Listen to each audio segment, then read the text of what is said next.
Indian രൂപ ചരിത്രത്തിലെ ഏറ്റവും വലിയ ഇടിവിലേക്ക് പോയതൊക്കെ അറിഞ്ഞു കാണുമല്ലോ അല്ലേ? പക്ഷെ ഇങ്ങനെ രൂപ ഇടിയുന്നത് ചിലർക്കൊക്കെ പ്രതിസന്ധിയാണെങ്കിലും മറ്റു ചിലർക്ക് ഇത് ജാക്ക് പോട്ട് ഓപ്പർച്യൂണിറ്റിയാണ്. $ഡോളറിനെതിരെ രൂപയുടെ മൂല്യം 95 എന്ന ലെവൽ മറികടന്നപ്പോൾ പ്രവാസികൾ മുതൽ നമ്മുടെ യൂട്യൂബേഴ്സ് വരെ ഈ ഇടിവിനെ വലിയ തോതിലുള്ള അവസരമാക്കുകയാണെന്നേ. ഒരു സൈഡിൽ കാശ് വാരുന്നു, മറുവശത്ത് കാശ് ചോരുന്നു.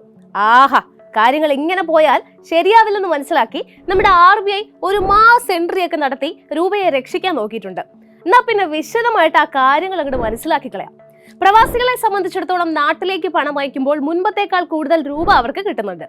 പ്രവാസികൾക്ക് അവരുടെ സമ്പാദ്യം തീർച്ചയായിട്ടും ഡോളറിലോ അല്ലെങ്കിൽ ദിർഹത്തിലോ ഒക്കെ ആയിരിക്കുമല്ലോ നാട്ടിലേക്ക് അയക്കുന്നത്. രൂപയുടെ മൂല്യം കുറയുമ്പോൾ $1 തന്നെ കൂടുതൽ രൂപയായിട്ട് മാറും. ഉദാഹരണത്തിന് ഒരു പ്രവാസി ഓരോ മാസവും $1000 വീട്ടിലേക്ക് അയക്കുന്നു എന്ന് കരുതാം.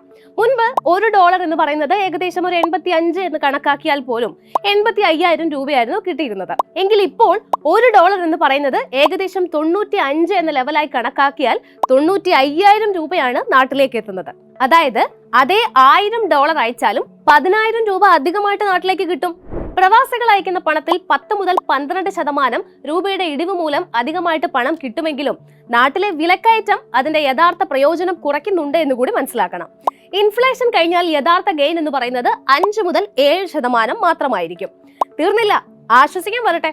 വിമാന ടിക്കറ്റ് നിരക്ക് ഉയരുന്നതാണ് അടുത്തൊരാശങ്ക.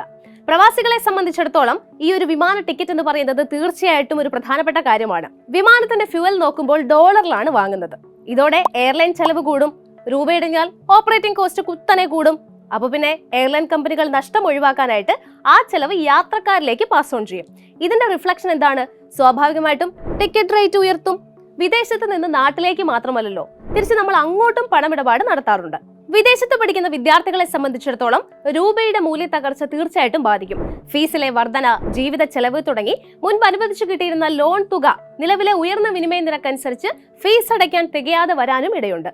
ഇനി നമ്മുടെ യൂട്യൂബേഴ്സിന്റെ കാര്യം അറിയണ്ടേ? യൂട്യൂബിൽ നിന്ന് വരുന്ന പ്രധാന വരുമാനം ആഡ്സ് ആണ്.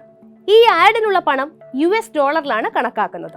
ഒരു യൂട്യൂബറിന് 1000 വ്യൂസിന് $1 എന്ന് കണക്കാക്കാം.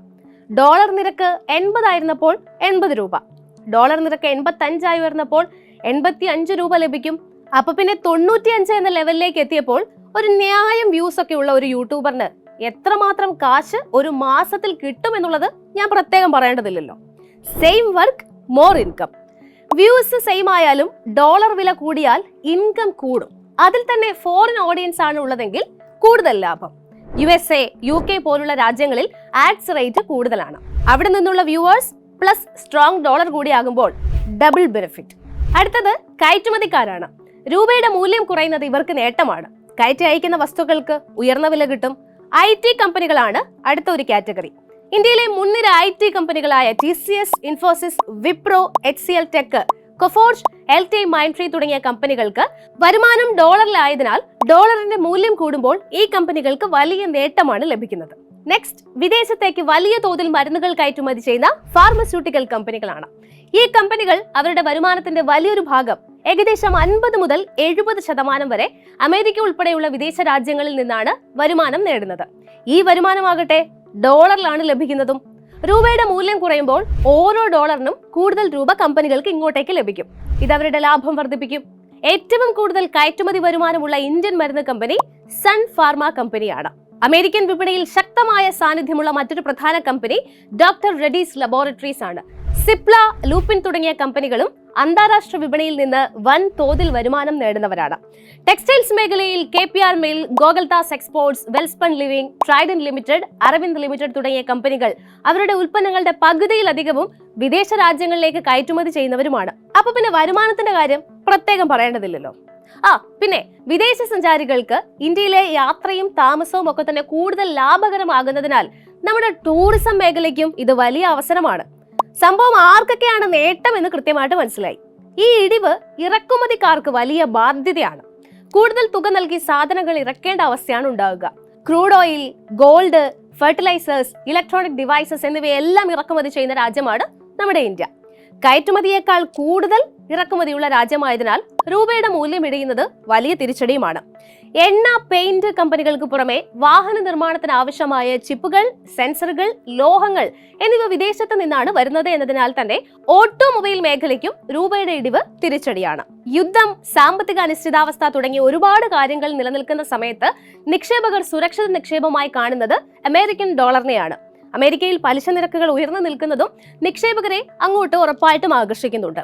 ഡോളർ ശക്തിപ്പെടുമ്പോൾ സ്വാഭാവികമായിട്ടും രൂപ ഉൾപ്പെടെയുള്ള മറ്റ് കറൻസികൾക്ക് മങ്ങലേൽക്കും. ജനുവരി മുതൽ മാർച്ച് വരെയുള്ള 3 മാസത്തിനിടെ മാത്രം രൂപയുടെ മൂല്യത്തിൽ എത്ര ഇടിവാണ് ഉണ്ടായതെന്ന് വല്ല ധാരണയുണ്ടോ? എന്നാ കേട്ടോളൂ, 4.5% കൂടുതൽ വീഴ്ചയാണ്. ഇങ്ങനെ പോയ കാര്യങ്ങൾ കൈവിട്ടു പോകുമെന്ന് കരുതി നമ്മുടെ RBI കാര്യങ്ങളിലേക്ക് ഒരു മാസ് എൻട്രി ഒക്കെ നടത്തിയിട്ടുണ്ടായിരുന്നു. ബാങ്കുകൾക്ക് ഒരു ദിവസം കൈവശം വയ്ക്കാവുന്ന വിദേശ നാണ്യ പരിധി, അതായത് നെറ്റ് ഓപ്പൺ പൊസിഷൻ, $10 കോടി ആയിട്ട് നിശ്ചയിച്ചു. ഇത് പാലിക്കാൻ ഏപ്രിൽ 10 വരെയാണ് സമയം നൽകിയിട്ടുണ്ടായിരുന്നത്. ഈ ഉത്തരവിനെ തുടർന്ന് ബാങ്കുകൾ ഡോളർ വിൽക്കാൻ നിർബന്ധിതരാകുന്നതോടെ വിപണിയിൽ ഡോളറിന്റെ ലഭ്യത വർദ്ധിക്കുകയും രൂപയ്ക്ക് കരുത്തേകുകയും ചെയ്യുമെന്നാണ് പ്രതീക്ഷിക്കുന്നത്. പക്ഷേ ഇത്തരം നടപടികൾക്ക് യഥാർത്ഥത്തിൽ രൂപയുടെ മൂല്യം രക്ഷിക്കാൻ കഴിയുമോ എന്നതാണ് സംശയം. അപ്പോൾ നിങ്ങൾക്ക് എന്താണ് തോന്നുന്നത്? രൂപയുടെ വാല്യൂ കൂടുമോ അതോ ഇനിയും കൂടുതൽ ഇടിവിലേക്കാണോ പോകുന്നത്? ഇത്തരത്തിലുള്ള ഇൻട്രസ്റ്റിംഗ് ആൻഡ് ഇൻഫോർമേറ്റീവ് കോണ്ടന്റ്സിനായിട്ട് ഇപ്പോൾ തന്നെ do follow reporter business official.